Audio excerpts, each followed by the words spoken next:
आदाब नाज़रीन, से जम्मू कश्मीर लद्दाख का डिजिटल प्लेटफॉर्म देख रहे हैं आप। मैं हूं आपके साथ सदफ सैफी। मेरे साथ मौजूद है मेरी सहयोगी तुलसी वर्मा। आज हम बात करेंगे जम्मू कश्मीर में इन दिनों एक बड़ा मुद्दा छाया हुआ है। नायब तहसीलदार की भर्ती को लेकर लगातार सियासत गरमाती जा रही है, क्योंकि उसमें उर्दू को लाजमी कर दिया गया है। और ऐसे में जम्मू के जो नौजवान हैं वो खासा नाराज़ हैं। वो इस फैसले को वापस लेने की मांग कर रहे हैं, लेकिन इस बीच कैट ने बड़ा दखल दिया है। कैट ने फिलहाल के लिए उर्दू को लाजमी करने पर रोक लगा दी है। तुलसी, क्या लगता है जम्मू कश्मीर के जो नौजवान हैं उनके लिए ये बड़ी राहत है? क्या वो इस फैसले से अब खुश नजर आएंगे?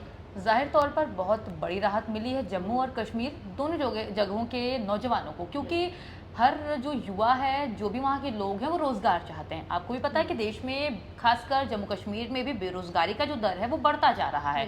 तो ऐसे में एक रोज़गार का अवसर उन्हें मिल रहा है, लेकिन उसमें वो उर्दू को बना दे रहे हैं बाधा, एक दीवार बन जा रही है जिसको युवा क्रॉस नहीं कर पा रहे। क्योंकि आप कश्मीर और जम्मू दोनों जगह के लोगों से आप एक उर्दू की उम्मीद नहीं कर सकते कि उन्हें एकदम डिटेल वाली उर्दू आती हो, वो समझदारी वाली उर्दू आती होगी जितना वो बोल सके। लेकिन डिटेल वाली उर्दू, मुझे मालूम है कि आप समझ पा रही हैं मेरी बातों को, कि डिटेल वाली उर्दू में थोड़ी दिक्कत होगी। और नायब तहसीलदार भर्ती परीक्षा में आपने उर्दू को कंपलसरी करके, मुझे नहीं लगता कि सरकार ने बहुत ज़्यादा सही काम किया है। और जो नौजवान और जो विपक्षी पार्टियां जो वहाँ प्रोटेस्ट कर रही थी, वो कहीं ना कहीं अपने हक की आवाज़ के लिए कर रही थी, अपने हक के लिए कर रही थी। तो वो एक सही था भी, मुझे लगा। तभी कैट ने भी उनकी आवाज़ को सुना है और रोक लगाई और है। इसी सिलसिले में जो जम्मू कश्मीर में अपोजिशन लीडर्स हैं, बीजेपी के लीडर्स हैं, वो लगातार एहतिजाज कर रहे हैं। उन्होंने साफ कहा है कि हम जम्मू के नौजवानों के हक में उतरेंगे और सड़कों पर उतारेंगे। और सड़कों पर उतरकर उन्होंने एहतिजाज भी किया। और ऐसे में उनका ये कहना है कि नेशनल कॉन्फ्रेंस का जो फैसला है जम्मू के जो खासकर नौजवान हैं उनके साथ नाइंसाफी है, या आइन के खिलाफ है। यानी कि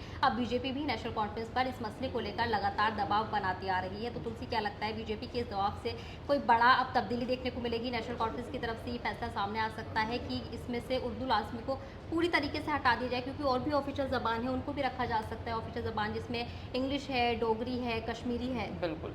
देखिए सदाब, इसमें दो बातें हैं। पहली बात ये कि जो आप विपक्षी पार्टियों के प्रोटेस्ट पे सवाल उठा रही हैं, तो जाहिर तौर पे विपक्ष है उसको एक मौके का इंतजार रहता है। और बीजेपी को अगर एक मौका मिला है और दूसरी ओर नौजवानों का साथ मिला है, तो इसको वो भुनाएगी।